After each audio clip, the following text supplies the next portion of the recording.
Hormuz প্রণালীতে ইরানের নিজস্ব জলসীমায় পেশি শক্তি দেখাতে আসা মার্কিন নৌবাহিনীর যুদ্ধজাহাজগুলোর ওপর আকাশ থেকে নেমে এসেছে সাক্ষাৎ মহাপ্রলয়।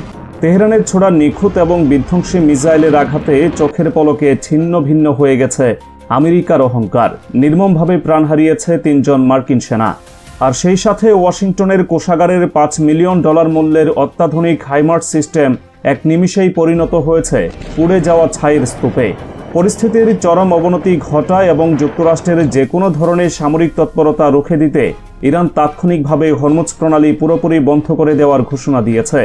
আর এমন খবরে ইরানের সাথে না পেরে রীতিমতো হরমুজ প্রণালী থেকে পালিয়ে ইরাক ও যুক্তরাষ্ট্র 500 মাইল দীর্ঘ একটি পুরনো তেল পাইপলাইন পুনরায় চালুর পরিকল্পনা করছে যুক্তরাষ্ট্র। হরমুজ প্রণালীতে মার্কিন জাহাজে আঘাত হানার পরপরই যুক্তরাষ্ট্র যখন ইরানের দক্ষিণ উপকূলে থাকা ড্রোন এবং জাহাজ বিধ্বংসী প্ল্যাটফর্মগুলোতে পাল্টা হামলা চালানোর চেষ্টা করে, তখনই ইরান তাদের সামরিক সক্ষমতার আসল রূপ প্রদর্শন করে। মিডল ইস্ট স্পেকটেটরের সূত্র মতে, কুয়েতে মোতায়েন করা মার্কিন সেনাবাহিনীর ATACMS ভূমি থেকে ভূমিতে নিক্ষেপযোগ্য অত্যন্ত দামি ক্ষেপণাস্ত্র সিস্টেমে 3টি ব্যালিস্টিক ক্ষেপণাস্ত্র দিয়ে আকস্মিক আঘাত এনেছে ইরান। ইরানের মেহর নিউজ এই ঘটনাকে সরাসরি স্বীকার বা অস্বীকার করা থেকে বিরত থাকলেও কুয়েতের বুকে মার্কিন ঘাঁটিতে যে আগুন জ্বলছে তা এখন দিনের আলোর মতো পরিষ্কার।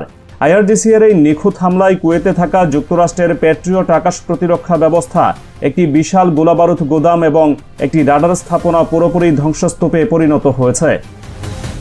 ইরানের সশস্ত্র বাহিনী স্পষ্ট জানিয়ে দিয়েছে, দক্ষিণ ইরানে যুক্তরাষ্ট্রের হামলার সরাসরি জবাব হিসেবেই উপসাগরীয় অঞ্চলের একাধিক দেশে এই নজিরবিহীন সামরিক অভিযান পরিচালনা করা হয়েছে।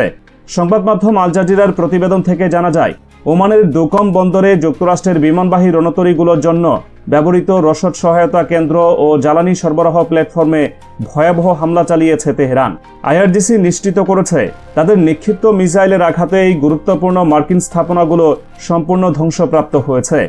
অন্যদিকে বাহরাইনে থাকা যুক্তরাষ্ট্রের একটি অত্যাধুনিক যোগাযোগ ব্যবস্থা ও একটি রাডার স্থাপনাও ইরানি ড্রোনের নির্ভুল লক্ষ্যের শিকার হয়েছে।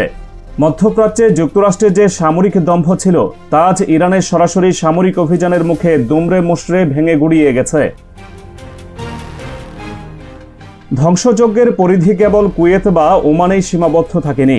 IRGC এর নিক্ষিপ্ত ব্যালিস্টিক মিসাইল আঘাত এনেছে জর্ডানের প্রিন্স হাসান বিমান ঘাঁটিতে অবস্থিত মার্কিন সামরিক স্থাপনাগুলোতে। ইরানের রাষ্ট্রীয় সংবাদ মাধ্যম IRIB এর বিবৃতি থেকে জানা গেছে, এই হামলায় ঘাঁটির একটি প্রধান নিয়ন্ত্রণ কেন্দ্র এবং MQ-9 ড্রোন সংরক্ষণের কয়েকটি হ্যাঙ্গার সম্পূর্ণ ভস্মীভূত হয়েছে।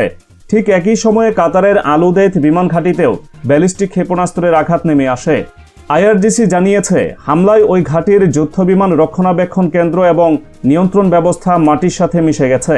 কাতারের প্রতিরক্ষা মন্ত্রণালয় একটি ক্ষেপণাস্ত্র প্রতিহত করার দাবি করলেও তাদের স্বরাষ্ট্র মন্ত্রণালয় দেশ জুড়ে চরম নিরাপত্তা সতর্কতা জারি করেছে। নাগরিকদের ঘরে থাকার এবং অপ্রয়োজনীয় চলাচল এড়িয়ে চলার নির্দেশ দেওয়া হয়েছে, যা প্রমাণ করে ইরানের এই হামলার মাত্রা কতটা ভয়াবহ ছিল।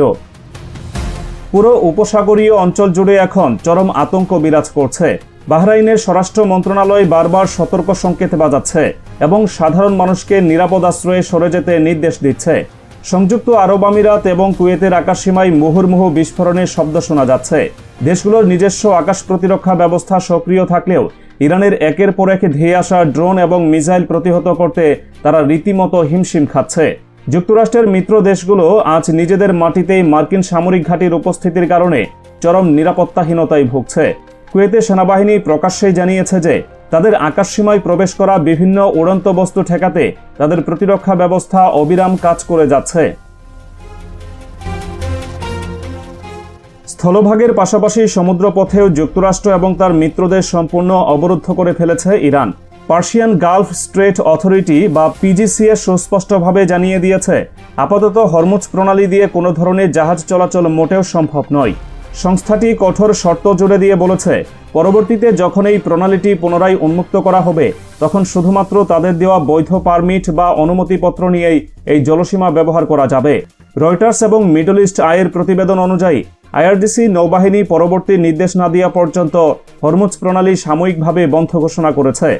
IRGC দ্ব্যর্থহীন ভাষায় রেগে গিয়ে জানিয়ে দিয়েছে, ওই অঞ্চলে যুক্তরাষ্ট্রের হস্তক্ষেপ পুরোপুরি বন্ধ না হওয়া পর্যন্ত কোনো জাহাজকে এই প্রণালী ব্যবহার করতে দেওয়া হবে না।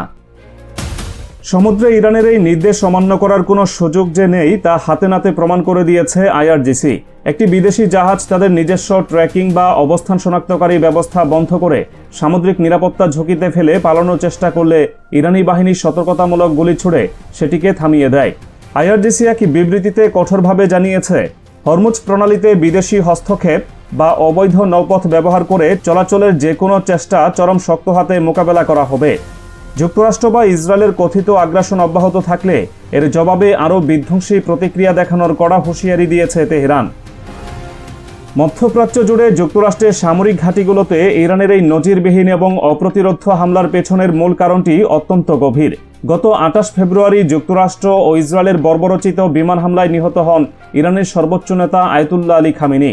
রয়টার্স ও ডনের তথ্য অনুযায়ী দেশের সবচেয়ে পবিত্র স্থান ইমাম রেজার মাজারে তাকে সমাহিত করা হয়েছে, কিন্তু নিরাপত্তার কারণে বাবার দাফনের সময়ও উপস্থিত থাকতে পারেননি তার ছেলে এবং ইরানের নতুন সর্বোচ্চ নেতা 56 বছর বয়সী মোজতবা খামেনি। দীর্ঘ নীরবতা ভেঙে গত 11 জুলাই নিজের টেলিগ্রাম অ্যাকাউন্টে এক লিখিত বার্তার মাধ্যমে তিনি যুক্তরাষ্ট্র ও ইসরায়েলকে একটি ভয়ঙ্কর বার্তা দিয়েছেন। মোজতবা খামেনি অত্যন্ত সুস্পষ্ট ভাষায় জানিয়েছেন, তার পিতা এবং যুদ্ধে শহীদ হওয়া পূর্বসূরিদের হত্যার প্রতিশোধ নেওয়াটা ইরানের সমগ্র জাতির দাবি এবং তা অবশ্যই কার্যকর করা হবে। তিনি জোর দিয়ে বলেছেন, আমরা সেই অপরাধী ও কলঙ্কিত হত্যাকারীদের কাছ থেকে শহীদ নেতা এবং এই যুদ্ধের সকল শহীদের রক্তের প্রতিশোধ নেওয়ার অঙ্গীকার করছি। আমরা বেঁচে থাকি বা না থাকি, এই লক্ষ্য অর্জিত হবেই। খুব শিগগিরই বিশ্বজুড়ে ছড়িয়ে থাকা স্বাধীনতাকামী ব্যক্তিরা প্রত্যেকেই এই ঐশ্বরিক মিশনের এক একটি অংশ বাস্তবায়ন করবেন। নতুন সর্বোচ্চ নেতারা এই বার্তার পরপরই মধ্যপ্রাচ্য জুড়ে মার্কিন ঘাঁটিগুলোতে যে ধ্বংসযজ্ঞ নেমে এসেছে তা সেই প্রতিশ্রুতিরই বাস্তব প্রতিফলন। ইরান আজ সরাসরি প্রমাণ করে দিয়েছে, তাদের মাটিতে বা তাদের নেতাদের উপর আঘাত এলে তারা কোনোভাবেই চুপ করে বসে থাকবে না। নিজেদের সামরিক শক্তির সর্বোচ্চ প্রয়োগ ঘটিয়ে তারা যুক্তরাষ্ট্রের প্রতিটি ঘাঁটিকে লক্ষ্যবস্তুতে পরিণত করেছে।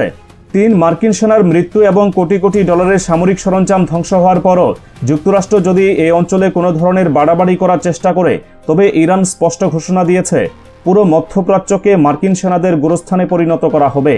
মধ্যপ্রাচ্যের মানচিত্রে যুক্তরাষ্ট্রের আধিপত্য যে খাদের কিনারায় এসে দাঁড়িয়েছে তা ইরানের এই সুপরিকল্পিত, নির্ভুল এবং অপ্রতিরোধ্য সামরিক পদক্ষেপেরই চূড়ান্ত ফলাফল।